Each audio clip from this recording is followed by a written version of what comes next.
Shooting outdoor schedule last month జరుగుతున్నప్పుడు రాజా రవీంద్ర గారు sir ఒక తమిళ్ ట్రైలర్ వచ్చింది చూస్తారని ట్రావెల్లో చూపించాడు. ఐఫోన్లో చూసి అరే భలే ఉంది అన్నాను. సార్ ఇది నాకు తెలిసిన వాళ్ళది, మీరు ఏదైనా రీమేక్ చేస్తారా ట్రై చేయనంటే, జనరల్గా ఇప్పటివరకు ఈ 25 ఫిలిమ్స్లో నేను ఎప్పుడు రీమేక్ చేయలే. సో స్ట్రేట్ ఫిలిమ్స్లో ఉన్నాం కదా, బట్ చూస్తే ఒక ఎగ్జైట్మెంట్ ఉంది, ట్రై చేద్దాము ఒకసారి కనుక్కో రాజా అని చెప్పాను. రూమ్కి వెళ్ళిన తర్వాత కూడా నన్ను ఆ ట్రైలర్ హాంట్ చేస్తూ ఉంది. దానికి ఒక రీజన్ ఉంది. అంటే ఒక లేడీ గెటప్లో ఈ సినిమా వస్తుందని తెలిసినప్పుడు నేను ఎప్పుడో ఒక 4-5 ఇయర్స్ బ్యాక్ ఒక కథ విన్నాను, అది బాగా నచ్చింది. సో ఒక హీరో ఇలా లేడీ గెటప్లో చేయడం అనేది ఎప్పుడో మనము దాదాపు ఒక 15 ఇయర్స్ బ్యాక్ కమల్ హాసన్ గారు చేశారు, అంతకుముందు వెళ్తే నరేష్ గారు చేశారు. సో ఆ సినిమాలు ఆడాయి. ఎందుకు అది చూడగానే ఈ సినిమా బాగా ఆడుద్ది అనిపించి సో అప్రోచ్ కండి అని చెప్పాను. కట్ తర్వాత నా షెడ్యూల్ అయిపోయింది. హైదరాబాద్ వచ్చాక మాలా మేడం లాస్ట్ మాకు ఓకే బంగారం సినిమా అప్పుడు మణిరత్నం గారికి తను అసోసియేట్ ప్రొడ్యూసర్గా ఉంది. తను ఫోన్ చేసి సార్ మీరు ఇలా ఈ సినిమా గురించి అడిగారంట, ఆ ప్రొడ్యూసర్ మిమ్మల్ని కలవాలనుకుంటున్నాను. అదేంటి నేను అడిగితే ప్రొడ్యూసర్ వచ్చి నన్ను కలవడం ఏంటి, నేను కదా వెళ్ళి అడగాలి అన్నాను. No sir is very interested మిమ్మల్ని వచ్చి కలవటానికి, మీరు అపాయింట్మెంట్ ఇవ్వండి. One fine day Raja came వచ్చి సార్ ఇలా మేము ఆ సినిమా తీసాము తమిళ్లో, మీరు ఒకసారి కాపీ రెడీ అయ్యాక చూస్తారని. నాకు రైట్స్ దొరికితే తీసుకొని చేసుకుందాం అనుకుంటే లక్ష్మీదేవి వచ్చి డోర్ తట్టడం అంటారు కదా, వాళ్ళే నా దగ్గరకు వచ్చారు. సో కేమ్ సినిమా రెడీ అయ్యాక చెన్నై ఇన్వైట్ చేశారు. ప్రివ్యూ థియేటర్లో నాకు తమిళ్ 60-70% అర్థం కాదు, ఒక 30% ఐ నో తమిళ్ టెక్నీషియన్స్ ద్వారా వాళ్ళ ద్వారా నేర్చుకున్నది. చూస్తున్నంతసేపు సినిమా స్టార్ట్ కానీ పీసీ గారు నా పక్కన కూర్చొని ఒక 15 మినిట్స్ ఎక్స్ప్లెయిన్ చేసి వెళ్ళారు. చూస్తున్నంతసేపు నేను ఎంజాయ్ చేస్తున్నాను.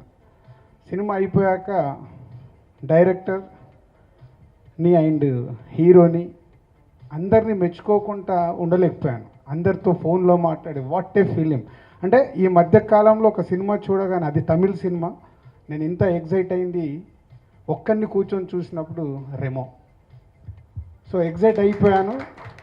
బట్ నాకు ఒక భయం, నేను ఒక్కరిని చూశాను, బాగా ఎంజాయ్ చేశాను, ఈ సినిమా థియేటర్లో చూడాలి.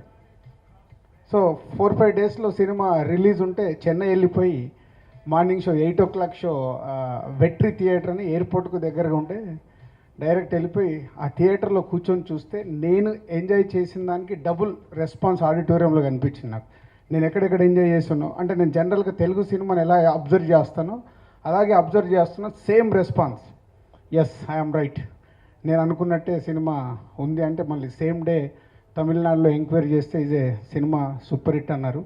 సో ఇది ఒక రెమో వాళ్ళు నా దగ్గరికి రావడము, నాకు నచ్చడము, ఇవాళ తెలుగు ప్రేక్షకులకి ఈ సినిమా చూపించే అవకాశం రావడం చాలా హ్యాపీగా ఫీల్ అవుతున్నాను.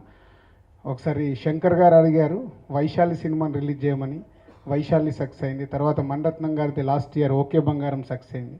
ఇప్పుడు ఈ సినిమాను కూడా తెలుగు ప్రేక్షకులకి షూర్ షాట్ హిట్ ఫిలిం కాబట్టి నాకు టెన్షన్ లేదు. This going is a hattrick film in dubbing సినిమాల్లో.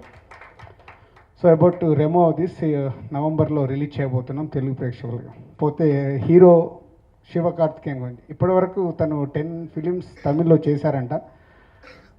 నేను ఇప్పటివరకు ఏ సినిమా చూడలేదు, ఇదే ఫస్ట్ చూశాను. సో చూడగానే అంటే హీరో పర్ఫార్మెన్స్ చూసి నిజంగా నాకు చాలాసేపు ఫోన్లో మాట్లాడాను. వాట్ ఏ పర్ఫార్మెన్స్ అంటే, ఎంతో ఎక్స్పీరియన్స్, ఒక 25-30 ఫిలిమ్స్ అయిపోయిన తర్వాత వచ్చే ఎక్స్పీరియన్స్ని తను 3 వేరియేషన్స్ మూవీలో టోటల్గా, ఆ వేరియేషన్స్ అన్నీ చేయడం అనేది real is hats off, fantastic performance. So దానికి ముందు నేను లవ్లో పడిపోయాను నిజంగా. అనిల్ ఇందాక వేరే రకంగా చెప్పాడు, ఆ లవ్లో కాదు, హీరోతో లవ్లో పడిపోయాను. అండ్ ఒక్కొక్క technicians is a great DOP PC గారి గురించి మాట్లాడేంత అర్హత కూడా లేదు. ఎందుకంటే ఎప్పటి నుంచో పీసీ గారి సినిమాలు చూస్తూనే ఉన్నాం. పీసీ గారు కానీ and is a Kolaveri Anirudh, is a music కానీ, ఈజ్ ఎ బ్యాక్గ్రౌండ్ స్కోర్ కానీ.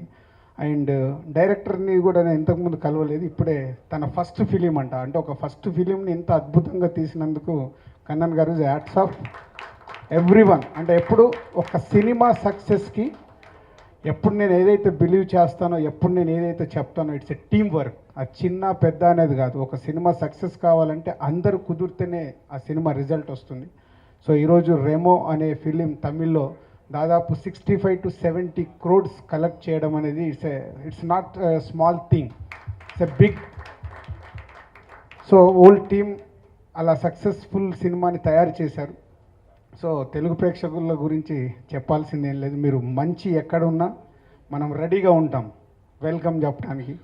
తమిళ్ నుంచి ఆల్రెడీ ఎప్పటి నుంచో కమలాసన్ గారు, రజనీకాంత్ గారు, శివాజీ గణేశన్ గారు, రీసెంట్గా వచ్చిన సూర్య గారు కానీ, విక్రమ్ గారు, విజయ్ గారు, ఇట్లా అందరినీ మనం వెల్కమ్ చెప్తూనే ఉన్నాం.